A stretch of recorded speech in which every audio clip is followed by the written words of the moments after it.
We've been wanting to bring back an Egyptian art style to SMITE really, really badly. So we were looking at maps that we wanted to do some design iterations on. We were thinking Clash, and Egyptian art is just so cool and the environment's so cool, we had to make that happen. We decided that Clash needed a remake. We read a lot of your feedback, and we felt like there are a few things we can do to make it a little better for you.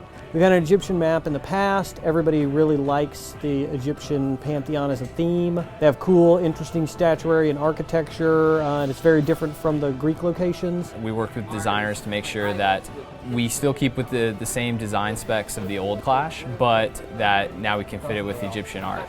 So we wanted to make a lot of changes to Clash, but somewhat keep it recognizable as Clash. So we're keeping our 2-lane game mode with tower pushing, but with a series of changes here involving a lot of new jungle camps and a couple geometry changes. Each lane is arted out just a little bit differently, so that each lane is different enough, but still fills within the same space. So we have a new mechanic in the jungle, one that we have not introduced in the other maps, and it's unique to Clash only.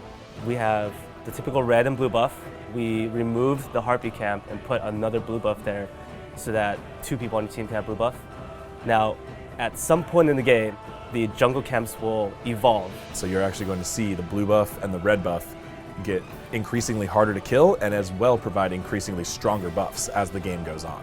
And this also ties in with the new jungle boss. I've been wanting to get Apophis into the game for a long time. He's kind of the antithesis of Ra. He's kind of a giant snake made out of slate. We did a bunch of various concepts to him, but man, he looks amazing. He's kind of viper and a cobra mixed together, and he's kind of 30 feet tall, coming up out of the sand. It's going to be really awesome. He is just meant to, be the guy to cause destruction in the map. He causes chaos. He shows up in the middle, and he just does this giant entrance that, that team-wide damage. So along with the new environment and the new jungle camps, we also have the new lanes and towers and minions and phoenixes and titans. Those are all completely remodeled with a new art style. And actually the phoenixes have a little bit of a gameplay change to them, where they're dealing a different type of attack that's more consistent and damage ramps up over time, more like a beam as opposed to a series of slower shot fireballs. And this is cool because, if you can step in and out and try to tank for your team, you don't have to be a guardian to do it, you can be anyone. But at the same time, it gets dangerous really fast if you're standing in the area. So you want to look out for that. If you're taking too much damage, it's probably from the Phoenix.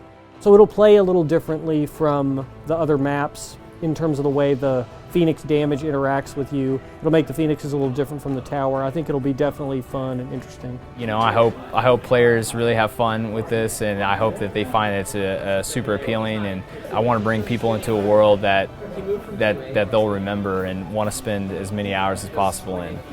So a lot's gone into it, not only from a look standpoint, but from a gameplay standpoint, and it's one of the things I'm the most looking forward to.